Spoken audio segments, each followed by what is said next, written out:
네, 오늘 보면은 큰 사건은 두 가지 사건이 있어요. 뭘까요? 앞에 등장했던 사건. 이스마엘 이스마엘 쫓겨난 거. 두 번째는 뭐죠? 계약한 거. 이 두 가지 사건이 좀 다른 맥락을 가지고 진행이 됩니다. 자, 이스마엘이 쫓겨났는데 이스마엘은 누굽니까? 어떻게 해서 나온 사람이죠? 하갈 통해서 나온 사람이죠. 근데 그거를 우리가 잘 생각을 해봐야 그 사건이 왜 시작됐나? 어떤 이유로 그 사건이 일어났었나? 하나님 약속을 믿지 못해서? 믿지 못해서. 맞아요. 누가 먼저 믿지 못했죠? 사라가 사라. 믿지 못했어요. 그거 잘 기억하세요, 여러분. 기억하셔서 한번 들으면은 뭐야? 이런 느낌이 있어요. 자, 한번 봅시다. 하나님께서는 이라고 했어요. 약속하신 바로 그 날에, 성경에 그날이 언젠지를 정확히 기록하진 않았지만 아마 이 이야기를 한 거 보니까 이전에 그 하나님이 찾아오셨잖아요. 그래서 그럴 때 정확한 기일을 말해주셨던 것 같아요. 언제다, 딱 이날이다. 그 날에 하나님께서 사라를 찾아오셨다. 자, 우리가 여기서 하나님의 어떤 특징을 알 수가 있어요. 하나님이 그냥 우리 하나님이지라고 생각하지만 하나님의 어떠한 특징이 있습니다. 예를 들면 거룩함, 신실함에 약속을 어기지 않는다는 거죠. 신실함, 믿을 수 있다, 이런 것들이 있고, 또 사랑, 자비. 오늘 이 사건을 통해서 알 수 있는 하나님의 특징은 뭐냐? 첫 번째, 하나님은 약속하신 것을 반드시 이루신다. 근데 이게 뭐냐? 그냥 하나님 뭘 맞아 약속하는 거 이루시지. 근데 그런 차원이 아니라 이게 우리의 생각으로 야, 이거 가능해? 라고 하는 일도 하나님이 약속하셨다면은 무조건 이루신다. 왜 하나님이 이때 찾아오셨을까? 라 생각해 봤을 때 오늘 성경에서 뭐라고 얘기하면 아브라함이 100세가 되었을 때. 그러니까 뭡니까? 인간적인 생각으로는 이제는 방법이 없다. 더 이상 이제는 아들을 낳을 수 있는 방법이 이 세상에서 어떻게 구할 수 있는 게 아무것도 없다. 어떤 과학적인 방법이나 내가 알고 있는 능력을 동원해도 도저히 일어날 수 없는 일이 됐다. 라고 할 일이라도 하나님이 약속하신 거는 반드시 이루신다. 라는 게 첫 번째 하나님의 오늘 볼 수 있는 특징입니다. 두 번째는 뭐냐? 하나님은 약속하신 것이 있다면은 그 약속한 내용을 그대로 이루신다. 그러니까 뭡니까? 우리 인간들은 계약을 하더라도 타협을 해요. 내가 뭔가 좀 내 계약이 나한테 불리하게 느껴지거나 좀 내가 이거 하기 좀 힘든데 라고 하면은 타협을 시도합니다. 하지만 하나님은 그렇지 않는다.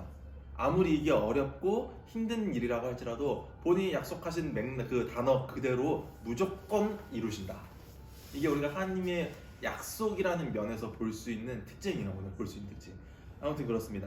하나님께서 약속하신 바로 그날에 약속하신 방법으로 이룰 수 없은 일이었지만 이루기 위해서 찾아오셨어요. 하나님은 그럴 수 있는 분이니까. 그리고 약속하신 대로 사라에게 행했다. 그렇죠? 하나님이 정하신 바로 그때에 사라가 임신해서 노년의 아브라함에게 아들을 안겨 주었다. 자, 이때는 얼마나 흘렀냐? 하나님께서 아들을 약속하시고 13년이 지났어요. 13년이 지나서 이제 하나님이 이때 찾아오셨을 때에, 자, 우리 그것도 한번 고민해 볼 필요가 있어요. 더워서 깜짝이 살짝 춥네. 하나님은 왜 아브라함에게 약속을 하시고 13년이나 걸려서 이삭을 허락했을까? 그 아까 오늘 나왔던 것 중에도 하나가 있었죠. 왜 하나님은 이렇게 왜 그냥 아까 뭐 젊었을 때 주면 되는데. 물리적인 힘으로는 불가능. 첫 번째 그겁니다. 인간의 힘으로 이룰 수 없는 것들을 이루는 하나님을 보게 하려고. 첫 번째는 그거예요. 두 번째도 있어요. 이 두 번째에서는 하나님의 자비를 우리가 알 수 있습니다. 아브라함에 관련된 이유가 아니에요. 왜 그러셨을까 하면 내가 믿는지 보는 건가? 아브라함을 위한 일이 아니에요. 두 번째, 사라가 일으킨 사건의 주인공 하갈, 이스마엘이 지금 몇 살 됐을까요? 12살인가 좀 크지 않았어? 이스마엘이 지금 13살 됐어요. 그치. 그러니까 하나님이 사실은 아브라함이 87살이나 100살이나 사실은 둘 다 지금 인간의 생각으로는 힘든 건 똑같아.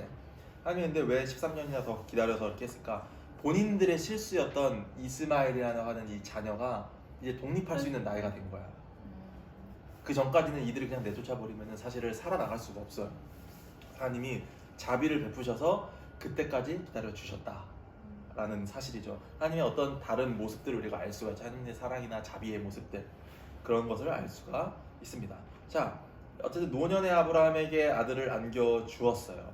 그래서 이 아브라함과 사라는 인간이 이룰 수 없는 것을 이루는 전능하신 하나님이 무엇인가를 깨달았을 거고, 또 하나님은 생명의 주관자라는 거구나라는 것을 아마 이제 경험으로 본인들이 직접 깨달았을 거예요. 하나님은 그런 분이시다.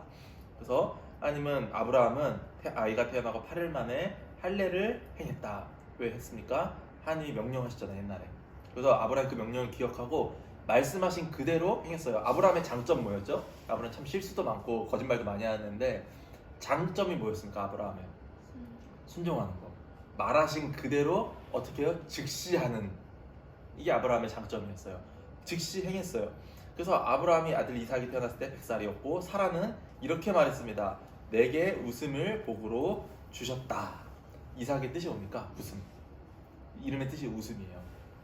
자, 웃음을 복으로 주셨는데 구약 성경 어디를 찾아봐도 이렇게 이삭처럼 자녀를 오랫동안 기다렸던 사람이 없어요, 사실. 이 아브라함 부부처럼. 그래서 정말로 모든 사람들이 이 자녀의 탄생을 기다렸고, 그리고 기다렸을 때 너무나 이렇게 기뻐했고, 그 기뻐한 모습들이 이렇게 등장을 또 하고 있죠. 그것도 기억하면서 해보세요. 좀 이따 이야기됐지만 많은 사람들이 이삭의 탄생을 기다리고 탄생했을 때 기뻐했다. 기억해 주세요. 자, 그녀가 또 말했습니다. 사라가 또 말했어요. 누가 내가 젖을 물릴 날이 올 것이라고 말할 수 있었겠는가? 그러나 이렇게 늙은 아브라함에게 아들을 안겨주지 않았는가? 라고 하나님을 찬양했어요. 아이가 이제 자라기 시작했습니다. 젖을 뗄 때가 되었다. 젖을 떼는 건 보통 이 3살 전후라고 해요. 36개월 전후. 그러니까 이 히브리인들의 관점을 봤을 때 그쯤이라고 하는데, 이 날에 아브라함이 잔치를 베풀었습니다. 뭔가 이제 우리로 지금 뭐 돌잔치 하잖아요. 백이잔치, 돌잔치 하는 것처럼 이런 문화가 있었나 봐요. 젖을 뗐을 때 하는 잔치. 그래서 그 잔치를 베풀고 있는데 이제 막 정신 없어요. 이제 막 잔치 막 하고 있으니까. 근데 사라가 이제 돌아다니다 보니까 이집트 여인 하갈이 이집트 여인이었어요. 이것도 기억해 주세요.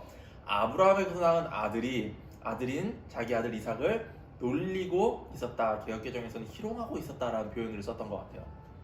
그래서 그녀가 아브라함에게 말했다. 저 여종과 아들을 쫓아내세요. 저 여종의 아들이 내 아들 이삭과 함께 유산을 나눠받게 할 수는 없습니다. 이 사라, 사실은 저는 이거 딱 보면서 무슨 생각했냐면은, 아니 애들끼리 좀 그럴 수도 있지. 아직 둘 다 좀 어린데 아무리 13살 먹었다고 해도 애는 앤데 자기 동생 좀 괴롭힐 수도 있지. 저는 그렇게 생각을 했습니다. 그런 느낌이었어요. 근데 그걸 가지고 이렇게까지 한다고? 그런 느낌이었어요. 여러분의 생각은 어때요? 이 사라의 이 대처에 대해서 여러분 어떻게 생각하십니까? 그 남의 사실 같은 아버지는 같지만 배다른 자녀가 내 아이를 괴롭히고 있는 걸 보고 내쫓으라 그랬어요. 매정하지? 좀 매정하죠. 근데 왜 이게 더 매정하게 느껴지냐면은 본인 때문에 태어난 애잖아. 맞아. 본인이 자초한 일인데. 저는 무슨 저 사라 진짜 쓰레기 아니야 이런 생각을 했어요. 저는 이런 생각을 했는데, 솔직히 이게 인간적인 눈으로 봤을 때 정말로 그런 느낌이 들잖아요. 하라 매정하고 저 쓰레기다 이런 느낌이 드는데, 나중에 갈라디아서에 보면은 무슨 내용이 나오냐면은 사라가 이렇게 이야기한 거는 어떤 영적인 의미가 있었다. 갈라디아서 20장 9절인가 7절에 보면은 그런 이야기가 나와요. 사라가, 제 생각으로요, 사라는 본인은 이거를 뭐 거룩함이나 영적인 표현으로서 이야기하진 않았을 거예요. 왜냐면 사라의 본인의 성격이 드러나는 것이라고 저는 생각을 합니다. 그렇지만 이 행동, 이 사건, 이 언행 가운데에 하나님의 섭리가 분명히 있었다라고 갈라디아서에서 쓰고 있어요. 어떤 하나님의 섭리가 있을까요? 좀 이따 계속 등장을 하겠지만, 우리 그 신약 성경에서 우리가 볼 수 있는 중요한 맥락 중에 하나가 뭐냐? 아브라함의 자손은 과연 누구냐? 예수님이 말해요. 너네가 아브라함의 핏줄이라고 해서 진짜 아브라함의 다 자손들이냐? 또 뭐라고 얘기를 하죠, 예수님이? 나를 진심으로 믿고 따르는 사람이 아브라함의 자손들이다. 그리고 이방인에게서도 그 얘기잖아. 너도 이제부터 아브라함의 자손이다. 아브라함 핏줄 아니었는데, 유대인 아니었는데. 자, 누가 아브라함의 자손일까? 라고 하는 이 성경의 이 주제, 여러분 뭐라고 생각하십니까? 예수님의 말씀처럼 혈연 관계로 맺어지는 것이 아니다. 라는 걸 알 수가 있어요. 오늘 그 질문이 던져지고 있어요. 아브라함에게 탄생한 두 아들 이스마엘도 있고 이삭도 있는데 아브라함의 핏줄이라고 해서 정말로 하나님의 약속을 받은 언약의 자손들이냐? 그렇지 않다라는 거죠. 아브라함의 직계 아들이지만 언약의 자손이 될 수 없다. 그래서 어떻게 됩니까? 그 가정에서 내쫓기는 거예요. 이 말하는 이 가정 뭡니까? 구원의 교회라고 우리가 볼 수 있어요. 복음 받고 믿는 성도들의 모임 교회. 이 교회 안에 우리가 핏줄로 들어갈 수 있는 것도 아니고 다른 어떤 방법으로 들어갈 수 있는 것이 아니라 하나님이 약속하신 언약의 백성들만 들어갈 수가 있다라는 겁니다. 아브라함의 자손이라고 해서 정말로 다 언약의 백성인 건 아니다 라는 주제가 오늘 여기서 아주 미미하게 드러나고 있는 거예요. 대놓고 말하진 않았어. 이거에 대해서 이 당시에 이 모세오경이잖아. 모세가 딱 쓰면서도 본인은 이해했을지 모르겠어요. 모세 스스로도. 근데 이 먼 훗날의 일들에 대해서 여기서 벌써부터 드러나고 있다라는 거죠. 자, 그렇습니다. 사라가 알든지 모르든지 사라는 그렇게 이야기했어요. 쫓아내세요. 내 아들 이삭과 함께 유산을 나눠 갖게 할 수는 없습니다. 이 이야기를 듣고 이 대사를 들으니까 조금 다르게 느껴지죠. 이 유산이라고 하는 부분 조금 다르게 느껴지실 겁니다, 여러분. 아브라함이 그 일로 큰 고통을 겪었어요. 왜냐? 이들을 그냥 쫓아내버리면은 지금 아브라함 어디서 살았습니까? 아브라함 그 사막 한가운데 있는 숲속에 살았는데 숲속 벗어나면 어떻게 돼요? 바로 사막이에요. 근데 이 여자 한 명이랑 이 어린애 한 명이랑 내보내면 사실은 이거는 그냥 죽는 거잖아요. 그냥 죽으면 뭐 보여줄 사람도 없고 뭐 아무것도 없어 그냥 죽는 건데 이 아브라함이 예전에 보면은 하나님이 두 번째로 찾아왔을 때 하나님께 뭐라고 얘기하냐? 하나님이 이제 이삭 주는 거 나 이제 별로 다 모르겠고 내 아들 이스마엘이나 잘 키워주세요 라고 했었던 게 아브라함이야. 그러니까 아브라함은 이 이스마엘에 대해서 좀 정이 좀 있어. 지금 자기 자녀라서. 사라는 자기 뱃속에 태어난 거 아니까 모르겠어. 근데 아브라함만큼은 이스마엘에 대해서 특별하게 생각을 하고 있었다. 근데 지금 내쫓으면 죽잖아. 그러니까 지금 아브라함이 엄청나게 지금 고민에 쌓인 거야. 걱정과. 이해되시죠 여러분? 그래서 성경에도 뭐라 되냐? 결국 이스마엘도 자기 아들이었기 때문이다 라고 하면 이야기했어요. 그러나 하나님께서 나타나십니다. 아브라함에게 말씀하셔요. 그 아이와 너 여종을 생각해서 걱정하지 말아라. 왜냐? 사라가 너에게 말한 대로 해라. 내쫓으라는 거죠. 그리고 너 후손 이삭을 통해서는 그 모든 언약대의 그런 약속들이 이어질 것이고 너 여종의 아들 이스마엘 이름도 안 불러줍니다. 너 여종의 아들에 관해서는 안심해라. 그도 내 아들이니 내가 그도 큰 민족이 되게 하겠다. 자, 우리가 여기서 계속해서 이 성경에 그냥 표면적으로 드러나는 내용뿐만 아니라 제가 늘 성경을 보면서 무슨 이야기하냐? 이 성경의 안에 들어있는 맥락을 우리가 보면서 하나님의 마음과 뜻을 우리가 파악할 수 있어야 된다고 했어요. 자, 그런 관점에서 볼 때 하나님이 아브라함은 이 문제 가지고 고민했고 하나님이 그냥 내쫓아라. 내가 걔도 큰 민족이 되게 하겠다 라고 했지만 이 안에 숨겨져 있는 하나님의 뜻과 의미는 우리가 뭐라고 받아들일 수 있냐?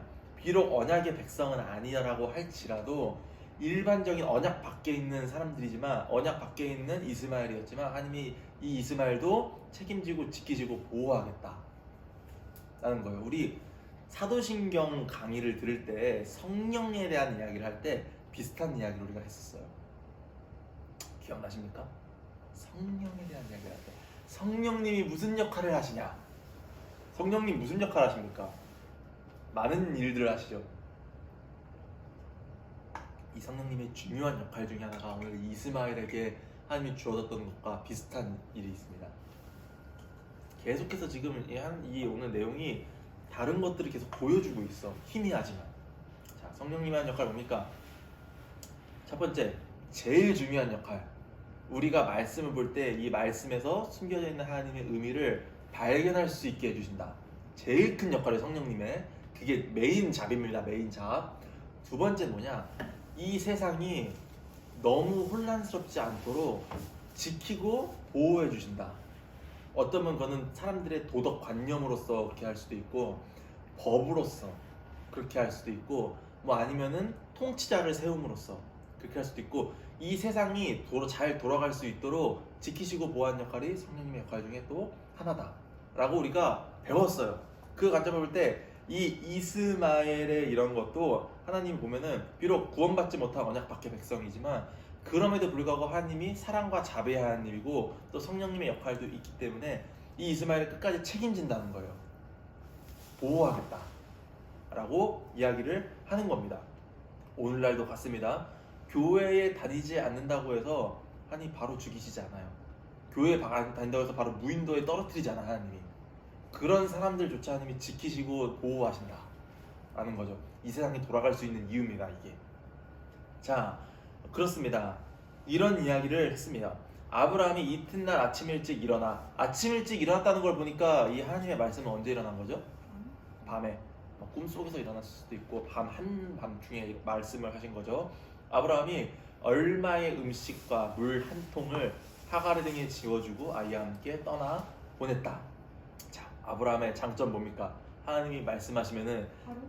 그대로 일말의 어떤 타협이나 아니면 조금 변형도 없이 바로 행하는 거. 그리고 아브라함이 바로 전날까지 엄청난 고민과 걱정을 했지만 하나님이 말씀하시니까 바로 즉각적으로 행했어요.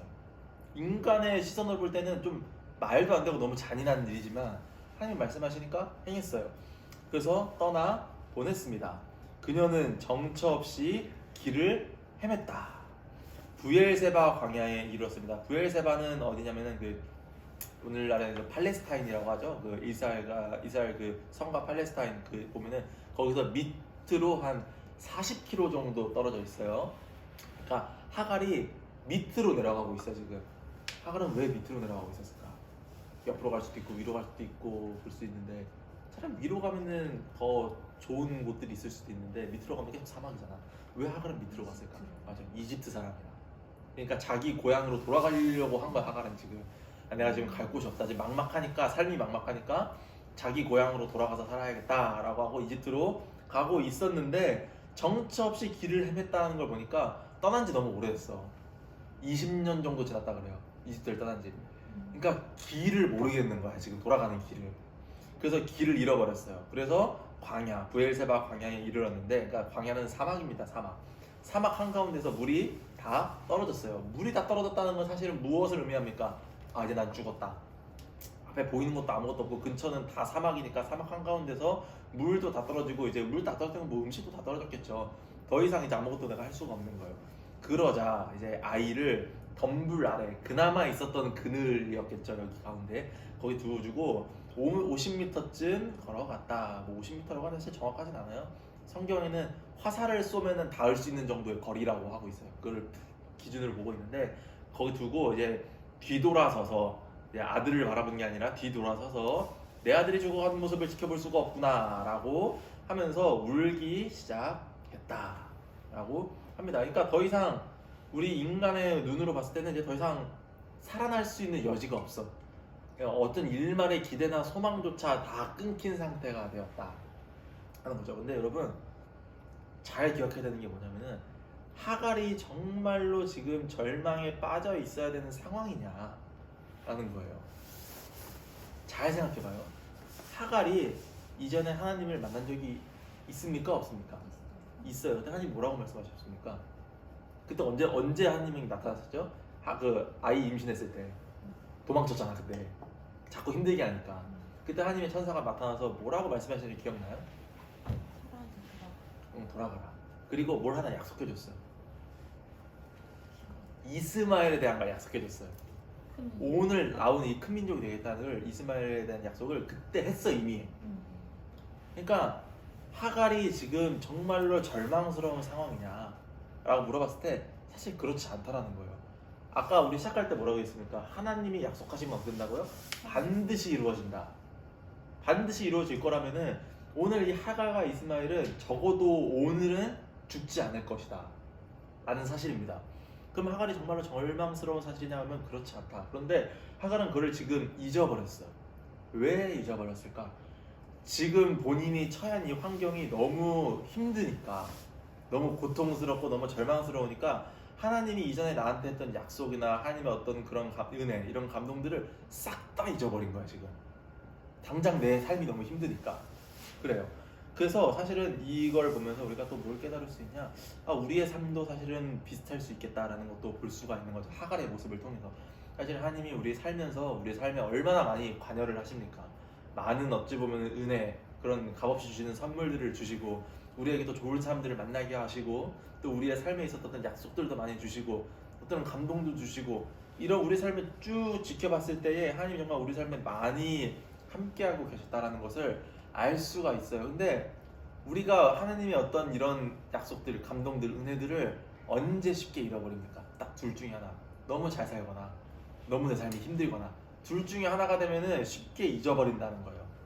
하갈의 모습도 똑같았다. 하나님이 약속하신 게 분명히 있고 희망이 있음에도 불구하고 싹 다 잊어버렸다.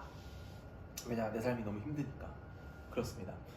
그런 상황이었어요. 울고 있었는데 하나님께서 이 소리를 들으셨다라고 이야기를 해요. 근데 여러분 되게 재밌는 게 뭐냐면은 이 성경에서 우리는 개역개정은 사실은 전부 다 하나님이라고 번역을 했지만 이 원래 원문에는 하나님이란 표현이 되게 많아요. 한 20개가 넘어가요. 하나님을 지칭하는 단어가. 지금까지 구약 성경에서 하나님을 뭐라고 말했냐면은, 그러니까 우리로 말하면 여호와죠. 히브리어는 야훼라고 하는 단어로만 계속 쓰였어요. 근데 오늘 나타난 하나님이라는 표현은 다른 표현이에요. 뭐냐? 오늘 나타난 하나님은 엘로힘이라고 단어를 써놨어요. 그러니까 성경에서 하나님의 단어를 쓸 때는 뭐냐? 그 순간에 맞는 하나님의 특징을 쓰는 거예요. 그러면 엘로힘, 여호와는 뭐냐? 여호와라는 단어는 언약의 하나님이다 라는 뜻이에요. 그러면 엘로힘은 뭐냐? 엘로힘은 능력의 하나님이라는 뜻이에요. 오늘 이 주제, 희미하게 드러나는 주제가 계속 이어지고 있는 겁니다. 이 하갈에게 나타난 하나님은 언약의 하나님이 아니라 능력의 하나님인 거예요. 왜냐? 언약 밖에 있는 백성들이기 때문에. 언약으로서 지켜주는 하나님은 아닌 거예요. 여호와는 아니야. 그렇지만 지켜주시고 보호할 수 있는 전지전능한 능력이 있는 하나님으로서 나타났다라는 것입니다. 자, 하나님이 말씀하세요. 두려워하지 말아라. 어찌된 일이냐 너가 공경에 처한 것 알고 있다. 가서 일으켜 세우고 붙잡아줘라. 내가 그를 큰 민족이 되게 하겠다 라고 할 때 하갈이 깨달았을 거예요. 아, 예전에 맞아, 그런 일들이 있었지. 근데 내가 더 이상 내 힘으로 뭔가 아무것도 할 수 없을 때에 이 약속이 다시 나에게 들어오는구나 깨닫게 되었을 거예요, 하갈이. 자, 그래서 그때에 하나님이 하갈의 눈을 열어주셨어요. 눈을 열어주셨다. 둘러보니 샘이 보였습니다. 자기 완전 사막 한가운데 있었는데 갑자기 샘이 보였어요. 이 샘은 참 이게 원문을 알아야 좀 성경이 더 은혜가 되는 게 있는데, 이 샘이라는 표현이 우리가 생각하기에는 그럼 샘이 있었어? 뭐 오아시스가 있었나 보다 라고 생각할 수 있잖아요. 뭐 갑자기 시력이 좋아서 오아시스를 발견했나 보다. 근데 이게 뭐냐, 오아시스보다는 우리 생각으로 치면은 약수터에 가까워. 그러니까 뭡니까? 잘 안 보여. 실제로도 잘 안 보이는 곳이야. 근데 그곳이, 그런 약수터 같은 곳이 거기에 있었다는 사실을 하갈에게 깨닫게 해주는 거예요. 왜냐면 정말 잘 숨겨져 있고 오늘날 수도꼭지 하나 딱 띡 하고 나와 있는 게 끝이야. 약수터 모르고 지나칠 수도 있는데 이 당시엔 더 오죽 더 심했겠죠. 자, 이것을 발견할 수가 있게 됐다. 이 유명한 그 신학자 중에 한 명이던 매튜 헨리라고 하는 사람이 있는데, 이 사람이 요 구절에 대해서 뭐라고 이야기를 했냐면은 이렇게 인사를 했어요. 우리가 삶에서 방황할 때는 발견할 수가 없지만 더 이상 내 힘으로 해결할 수가 없을 때에, 그때 하나님을 찾기 시작하면 발견할 수가 있는 셈이다 라고 이거에 대해서 표현을 했어요. 내가 삶에서 방황하고 있을 때는 내 곁에 있지만 보이지가 않아. 나의 문제를 해결해 줄 수 있고 나에게 위로를 줄 수 있는 이 셈이 내 바로 옆에 있다는 거를, 바로 옆에 있지만 몰라. 하지만 이제 더 이상 내가 뭔가를 할 수 없다고 느끼게 될 때, 그때야 비로소 우리가 하나님을 찾게 되면은 내 진짜 바로 옆에 이런 위로와 내 문제를 해결해 줄 수 있는 셈이 있었구나라는 거를 그때야 비로소 알게 된다 라고 이야기를 하고 있는 거죠. 자, 그렇습니다. 그리고 그 다음 대사가 뭐라고 이어집니까? 아이가 자라는 동안이라고 하니까 이제 이 문제를 해결이 됐어요. 이 문제가 해결이 되고 하나님께서 아이 곁에 계셨다. 하지만 이제 언약의 하나님이 아니라 능력의 하나님으로서 아이 곁에 계셨다는 거예요. 아이를 지켜주시고 보호해줬죠. 남편이 없었으니까. 그 아이는 광야에 살면서 노련한 활잡이가 됐다 글은 바란 광야에 살았다. 그 바란 광야는 어디냐면 그 수에즈 운하 아시죠? 그 아라비아 반도와 그 아프리카 사이인데 조그만 그 있잖아요. 그 사이도 거기 있고 요즘 수에즈 운하 있고 막 그 얼마 전에 거기 배가 거기 좌초돼가지고 길 다 막고 막 그랬던 곳 있잖아요. 그 바로 위쪽에 보면은 그 위에 바로 위에 있는 땅이 그러니까 이집트 바로 옆에 붙어 있죠. 거기가 바로 바란 광야입니다. 거기서 이집트 여인을 아내로 얻어 주었다라고 하면서 이스마엘의 이야기가 끝이 나는데 그럼 하나님은 이 이스마엘에게 약속하셨던 거를 이루어 주셨겠죠. 그래서 이 이스마엘의 자손들은 누가 되냐? 이 아라비아 반도의 아랍 사람들이 돼요. 그러니까 이스마엘은 아랍 사람의 조상이에요. 아랍. 그래서 정말로 이 약속한 것처럼 큰 민족이 됐죠. 지금 아랍 사실 따지고 보면 지금 완전 기름 국가잖아요. 패권 국가들이잖아요. 미국 다음으로 가는 그런 국가의 사람들이 되었어요. 그 무렵 하면서 이제 이야기가 전환됩니다. 동시에 진행되고 있던 사건이에요. 지금 이스마엘 사건과 동시에 그 무렵 이제 언약의 백성들에게는 무슨 사건들이 일어나고 있었냐? 아비멜렉 기억하세요? 아비멜렉 언제 나왔죠? 바로 전에 나왔어. 20장. 11조는 아비멜렉이 아니라 갑자기 기억 안 나네. 비슷한 이름이긴 해. 비슷하지만 아비멜렉은 아니야. 바로 전에 사건이 하나 있었는데 20장에 무슨 왕 무슨 왕이냐? 그 아브라함이 거짓말 쳤던 왕. 그러니까 사라 동생이랑 거짓말 쳤던 왕이에요. 바로 전에 등장해요. 바로 전에. 두 번째 거짓말의 대상입니다. 그 아비멜렉 그리고 그의 군 지휘관이니까 국방부 장관 비골이 아브라함에게 찾아왔어요.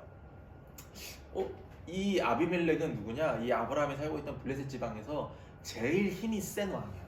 제일 힘이 센 국가의 제일 힘이 센 왕이에요. 왜 찾아왔을까? 대사를 칩니다. 그대가 무슨 일을 하든지 하나님께서는 그대의 편이요. 아비멜렉이 왜 아브라함에게 하나님이 있다는 걸 깨달았을까? 20장에 있던 사건이 뭐였죠? 사라를 아내로 데려가려고 하니까 아비멜렉의 꿈에 하나님이 나타났어요. 너 걔 데려가면 큰일 난다. 그러면서 하나님이 나타나봤어요. 그리고 이 당시에 이 지방에 어떤 대단한 사건이 하나 있었죠. 뭡니까? 하나님이 일으킨 사건. 이 무렵 얼마 전에 하나님이 엄청난 사건을 하고 소돔과 고모라를 멸망시켰잖아. 그러니까 이 아비멜렉이 생각하기에 갑자기 살다가 이제 그 국방부 장관이랑 이야기하니까 뭘 이야기했겠습니까? 이제 그 우리 국가의 어떤 군대와 국방에 대한 이야기를 했을 거 아니에요. 하다 보니까 이제 그런 이야기가 나온 거예요. 한 몇십 년 전에 몇 년 전에 소돔과 고모라 멸망했었는데 그때 그 여호와라고 하는 신이 그런 일을 했다더라. 그 당시 고대 시대니까 이런 신에 대한 이야기를 당연히 했을 거 아니에요. 했다더라. 그런데 그 얼마 전에 우리한테 찾았던 아브라함이 모시고 있던 신이 하나님 아니냐, 그 여호와 아니냐. 얘들이 무슨 생각한 거야? 그 신에 우리 라인을 좀 서야겠다. 줄을 대야겠다. 그겁니다. 거기에 줄을 대야겠다. 쟤 좀 저거 엄청난 애다. 쟤 우리한테 쳐들어오면 우리 막을 수가 없다. 소돔과 고모라 꼴난다. 하면서 동맹을 맺기 위해 찾아왔어요. 정말 고대인다운 발상이죠. 자, 그대 편이요 라고 하면서 그러니 그대는 나와 내 가족들에게 어떤 부당한 행동도 하지 않겠다고 맹세해 주십시오. 이곳에 사는 동안 내가 그대를 대한 것처럼 그대도 나와 내 땅을 그렇게 대하겠다고 맹세해 주시오. 그러니까 좀 살짝 좀 무서운 마음이 있는 거예요. 애들이 아브라함 우리 적 때문에 큰일 난다. 무서운 거예요. 그렇게 맹세해 주십시오. 지금 당장 맹세해 주십시오. 라고 이야기를 하는 겁니다. 내가 그대를 대한 것처럼 어떻게 대해줬습니까? 거짓말 쳤는데 용서해 주고 그리고 심지어는 재물까지 쥐어줘서 돌려보냈잖아요. 되게 그렇게 선의의 행동을 한 것처럼 그대도 나한테 그렇게 해주십시오. 아브라함이 뭐 알겠습니다 라고 하고 아브라함이 딱 이제 돌려보낼까 생각하고 있더니 이 아비멜렉의 이 사람들과 좀 트러블이 있었던 일들이 좀 생각이 났나 봐요. 그래서 우물에 대한 이런 문제들이 있었는데 이런 것에 대해서 우리가 좀 그래도 계약을 맺을 거면은 이런 잔잔바리들을 해결하고 가야 되지 않겠습니까? 라고 이야기를 했어요. 우물은 이 사막에서 정말 중요한 거니까. 그랬더니 이 아비멜렉이 나는 그런 거 처음 들었다. 알겠습니다. 내가 이 문제를 해결하겠습니다. 라고 하고 두 사람이 이제 계약을 딱 맺습니다. 서로 이제 상호 보완, 뭐면은 동맹입니다. 동맹 이제. 동맹을 맺었어요. 맺고 이제 아브라함은 하나님한테 본 것처럼 이제 양떼 가져다가 이제 양 갈라놓고 이렇게 막 계약을 했습니다. 아비멜렉이 물었습니다. 이 양은 무슨 뜻입니까? 이 양 한 마리랑 우물 하나인데 이 양을 보면서 이 양이 오늘 이렇게 계약의 제물로 바쳐진 걸 보면서 이 우물이 내 거라는 걸 꼭 기억해 주십시오 라고 증거품으로 이제 한 거죠. 우리로 보면 이제 법원에다 이제 뭐 증거 제출하는 것처럼 아브라함이 이제 그렇게 했어요. 두 사람이 거기서 이제 맹세를 하고 계약을 맺었으므로 이제 우리 잘 아는 단어 중에 하나 부엘세바라고 하는 곳으로 불리게 되었다. 부엘세바는 맹세의 우물.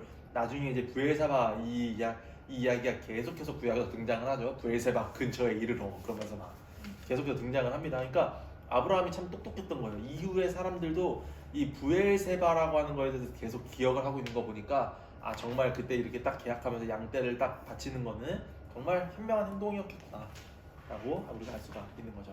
그리고 아비멜렉도 돌아가고 하나님은 이제 아브라함은 이곳에 나무를 하나 심고 거기서 하나님을 예배했다. 그러니까 이제 아브라함이 자기만의 예배의 처소를 만들기 시작한 거죠. 기도 처소. 난 여기서 이제 기도하고 여기서 예배하겠다라고 하고 이제 나무를 심고 기도를 드렸다. 아브라함은 블레셋 사람의 땅에서 오랫동안 살았다. 그러니까 팔레스타인 지방에 블레셋 우리 오늘 팔레스타인이니까 팔레스타인 지방에서 아주 오랫동안 살았다라고 이야기를 하고 있습니다. 이 이후에 다음 주에는 무슨 일이 있냐? 아브라함을 시험하는 내용이 나와요. 이렇게 이제 오랜 시간 동안 기다려서 얻은 아브라함의 자손인 이삭에 대해서 하나님이 제물로 바쳐라 라고 하는 이야기가 이제 등장을 하게 됩니다. 자, 오늘 내용은 여기까지. 오늘 내용 무슨 내용입니까? 크게 두 가지 내용이 있었죠. 하갈에 대한 이야기가 있었고 하갈과 이스마엘. 거기서 우리가 뭘 알았습니까? 우리가 우리 삶 근처에 있는 어떤 하나님의 위로와 하나님의 어떤 능력들을 내가 방황할 때에는 발견하지 못하고 있다가 비로소 이제 내가 아무것도 할 수 없을 때 발견하게 되는, 하나님을 찾을 때에 발견하게 되는 것들에 대한 것이 있었어요. 그리고 또 무엇이 있었습니까? 아비멜렉에 대한 이야기들. 하나님과 이제 동맹을 맺고 싶어서 찾아온 이 이방인들도 이제 아브라함의 모습을 보고 아 이것이 하나님을 믿는 사람들의 가지고 있는 능력이구나, 힘이구나 라는 것을 깨닫게 되기 시작하는 거죠. 이제 그런 일들이 있었어요. 자, 그렇습니다. 마치겠습니다. 기도할게요.